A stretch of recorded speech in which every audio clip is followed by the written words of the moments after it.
I have a list of characters from your previous universe, sir, that I want to have some fun with now, because you're always up for having fun, and you know how we fanboy out on you here about Breaking Bad from the universe, where they are today, you think. All right.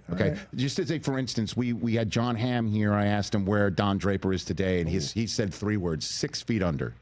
He goes, there's no way that guy at age 80 was getting anywhere near to age 80 the way that he lived when he was sitting here. He had a good time getting there, though. He certainly did. Man. All right, so I've got 6 characters for you. You tell me where you think they are right now, even though we've seen them already have some of their characters, the storylines already tied up neatly by you in previous. Kim Wexler, let's start obviously with Kim, played by Ray Seahorn in Better Call Saul. Last we saw her, she visited Jimmy McGill, Saul Goodman, in prison, and she was living in Florida working at a sprinkler company. Is that where she still is right now? Exactly right. Has that changed at all, you think? I would like to believe. If I could choose whatever I want for her. I think after she reunited with Jimmy, such as she did at the end of the show, in my mind's eye, she got back into public defending down in Florida. And she probably doesn't make a lot of money. She probably left the sprinkler factory. She probably doesn't make a lot of money. She probably dumped the good-natured doofus that we see her dating. Yes. And, so she's not going to Outback Steakhouse quite as often. But she's probably doing a lot of public defender work. So she's doing advocacy. Good work, is what you're saying. I think so. But at the same time, she's got to miss the action, though, right? No? You know what? I'm hoping she had enough action, and she, and doing good is more appealing to her now. Okay. That's my take on it. That's a nice ending. Okay. We appreciate that. Yeah. All right, next up, Huell Babineaux. Huell Babineaux is still sitting on the couch waiting for someone to come. Occasionally, Grubhub or Uber Eats comes by. In the safe house? Courtesy of the DEA. But, I think he's still kind of, looking at his watch. And no, I hope Huell finally, looked outside and realized nobody was guarding him anymore, and then he just went on with his life. Because, again, Hank and Gomez said, wait here. Then they went out into the desert. Yeah. Spoiler alert, never returned. And then we all wondered what happens to Huell. Yeah. We asked you this question on our podcast version of this show that predates the 11 years that we've been hanging out on this set together as you being a guest. You said Huell's state of mind is what you told us on that podcast. But did you drop a line in Better Call Saul to say that he went back to New Orleans, that the DEA let him walk, or that's just all AI, Google nonsense? Oh, man, did you drop a line? Cut.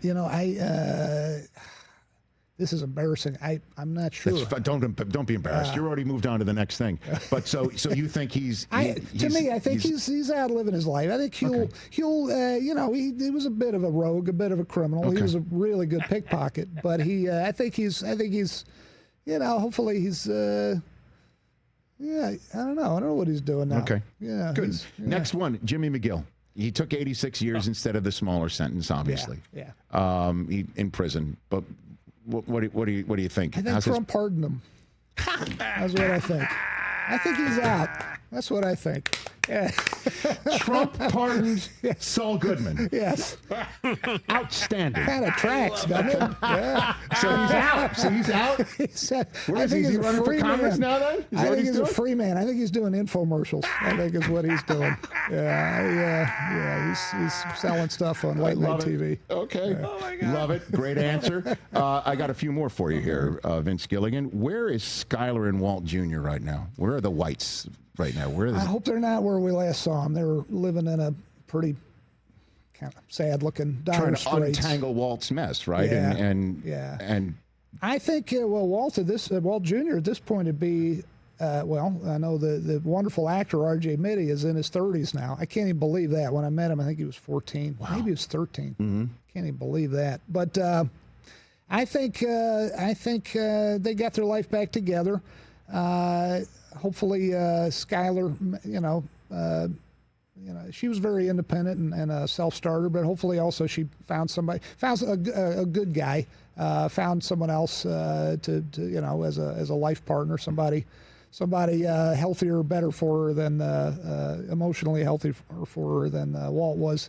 And Walt Jr. is probably writing a book about his infamous dad. I would, or maybe as a podcast. Yeah, okay, I like it. Now we're talking. Okay, I like it. I like, and again, your shows are about what would you do if you were in this position, and Skyler White's character, where she, to use the phrase from Goodfellas, you weren't just a babe, cut the babe in the woods routine. You know what I mean? When they got. Henry Hill's wife, right? On the hook. When the authorities are talking to her, she wasn't completely innocent, but her soul was. I kind of felt. I think so too. I think Skyler gets a bad rap from. Listen, thanks to the fans. That's why I'm here with you today. Sure. God bless you. But a lot of fans were kind of down on Skyler, and I never quite understood it because she was, as she says in one episode, my job is to protect this family from the man who protects this family. And she was in this terrible, she was boxed into this intractable situation, and she finally did roll over and become a bit of a partner in crime to Walt.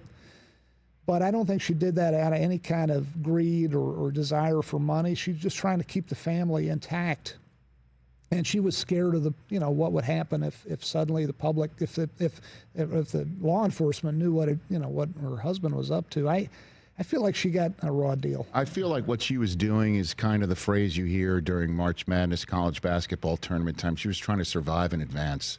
Every day. Yeah. You know what I mean? She was just trying to get to the next day, not knowing what the hell her husband was up to or doing, suspecting it, but never got a straight answer. Okay, and then the two main protagonists here.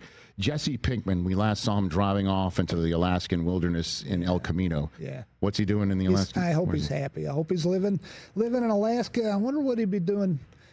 I think he's got some money. I'd like to think he had a little bit of money squirreled away so he doesn't have to take whatever, any job that he could get. Hopefully he's met somebody good. He's trying to put it behind him. Yeah, what would you do up in Alaska? He talked about being a bush pilot at some point in early Breaking Bad. Okay. So maybe he got his pilot's license. Maybe he's flying a de Havilland Beaver around, taking rich guys up to hunting camps or something. They hop on his plane and he makes vacations happier. Is what you're saying. Here's hoping.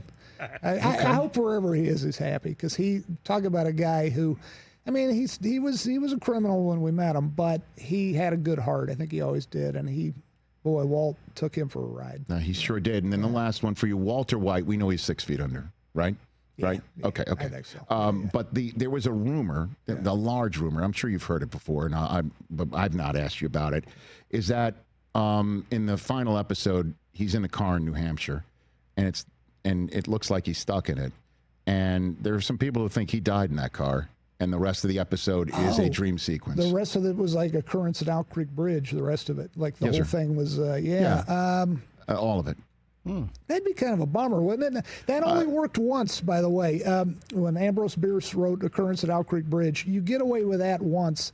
Every time it's been done since, the audience at the end feels like they got ripped off. Like, what? It was all a dream? It's like, Right. So that would be a bummer, I think, if that were the case. So, but that was not the way in which you wrote it and, no.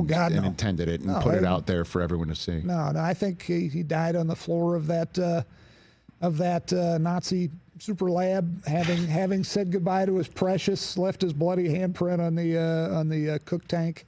I think what you saw is what you got. But you know what? Again, audience, you make these things and then you give them to the world, and you hope that people like them.